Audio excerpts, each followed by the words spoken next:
খুব তাড়াতাড়ি পৃথিবীর বুকেই আমরা বন্দি হতে চলেছি। আর এর জন্যে কোনো এলিয়ান দায়ী নয়, দায়ী আমরা নিজেরাই। কারণ পৃথিবীর চারপাশে এখন প্রায় 3000 মৃত স্যাটেলাইট আছে।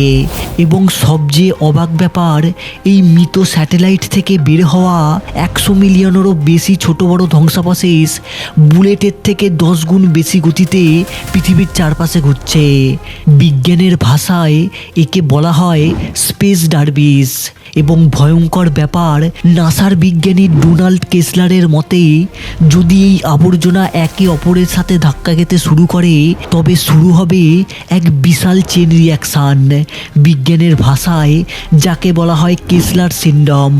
আর এই চেন রিয়াকশানের ফলে পৃথিবীর চারপাশে আবর্জনার এমন এক দেয়াল তৈরি হবে যার ফলে আগামী 100 বছরে কোনো রকেট পৃথিবী ছেড়ে বের হতে পারবে না, যার কারণে আমাদের জিপিএস এবং ইন্টারনেটও বন্ধ হয়ে যাবে।